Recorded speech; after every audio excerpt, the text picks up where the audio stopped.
எல்லாருக்கும் வணக்கங்க. மழை கிழமை மழை வந்துட்டு இருக்குது. நம்ம இதுல சளி காய்ச்சல் எல்லாம் வந்துட்டு இருக்குது. அதுக்கு தேவை இரும்பு சத்து. அதுக்கு இரும்பு சத்துக்கு நம்ம ஒரு சூப்பை வச்சு குடிக்க போறாது. என்ன சூப்புன்னு பாத்தீங்கன்னா முருங்கைக்கீரை சூப்புங்க.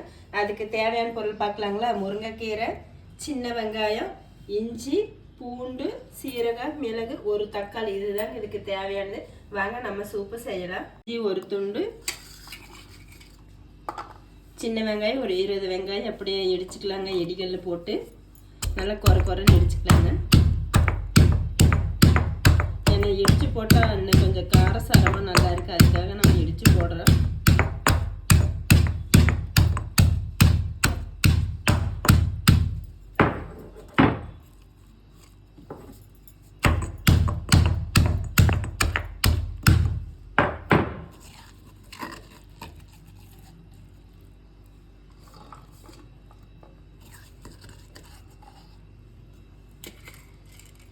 ஒரு 4 பல் பூண்டு,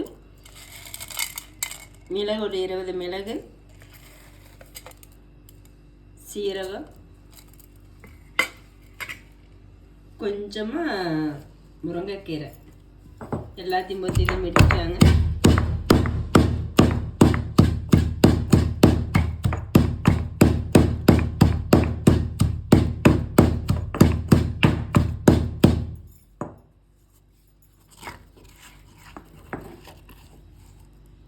பாருங்க, நல்லா குறைன்னு இடிச்சாச்சு. இடிச்செல்லாம் ரெடியாக வச்சாச்சு. வாங்க நம்ம இனி மண் சட்டியில் சூப்பு செய்யலாம்.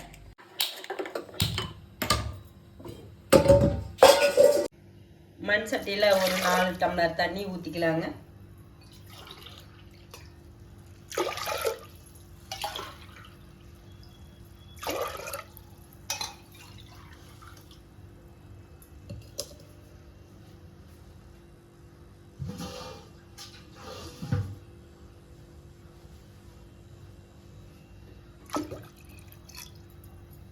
தண்ணி நல்லா கொதிக்குதுங்க. நம்ம என்ன பண்ணலாம்?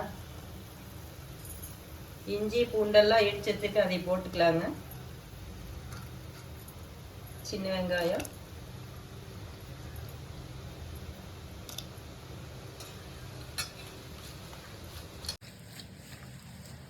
இதெல்லாம் ஒரு கைப்பிடி அளவு கீரை போட்டுக்கலாங்க.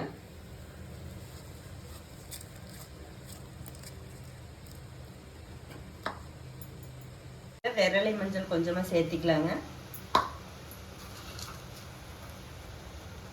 கல்லுப்பு 1 ஸ்பூன் சேர்த்துக்கலாங்க.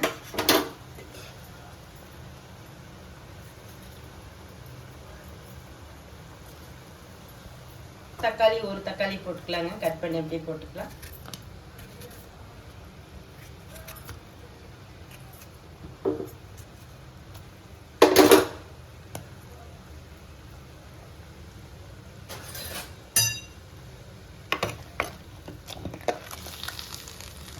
அப்படியே கொஞ்சம் நல்லா வேக வச்சுக்கலாங்க.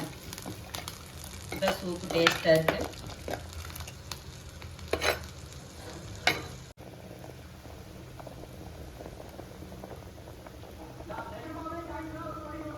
பாருங்க, நல்லா வெந்துருச்சு. நம்ம இதை இறக்கி வச்சுட்டு தாளிக்கலாம். ஒரு பாத்திரம் வச்சுக்கலாம். ஒரு 2 ஸ்பூன் அளவு ஆயில் ஊற்றிக்கலாங்க.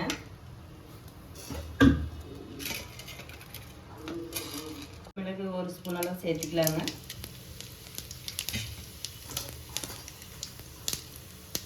ஒரு சின்ன வெங்காயம், ஒரு 10 சின்ன வெங்காயம், 2 வரமிளகா. நம்ம இப்போ என்ன பண்ணலாம்? இந்த வேக வச்ச முருங்கைக்கீரை, தக்காளி எல்லாம் எடுத்து போட்டுக்கலாங்க.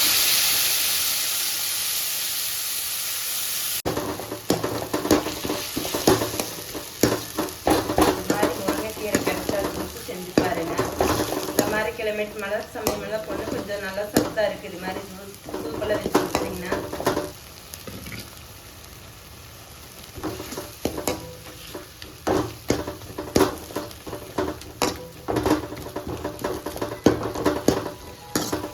கொஞ்சமா உப்பு போட்டுக்கலாங்க. ஏன்னா தாளிச்சதுக்கு அப்புறம் உப்பு போட்டிங்கன்னா இன்னும் டேஸ்டா இருக்கு சூப்பு. அதுக்காக உப்பு போட்டுருக்கேன். அப்படியே ஒரு 2 நிமிஷம் கொதிக்க விட்டுருங்க. பாருங்க, நல்லா வெந்துச்சு. 2 நிமிஷம் ஆயிடுச்சு. தண்ணி இது வந்து 1,5 டம்ளர் தண்ணி தான் வரும். இன்னும் இறக்கிக்கலாங்க.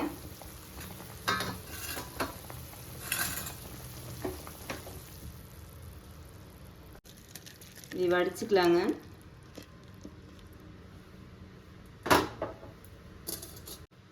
முருங்கைக்கீரை சூப்பு ரெடி ஆயிடுச்சு. இது மாதிரி முருங்கைக்கீரை கிடைச்ச விடாதீங்க. இது மாதிரி செஞ்சு சூப்பு செஞ்சு பாருங்கள். செஞ்சு பார்த்துட்டு பிடிச்சிருந்து கமெண்ட் பண்ணுங்கள், லைக் பண்ணுங்கள், சப்ஸ்கிரைப் பண்ணுங்கள்.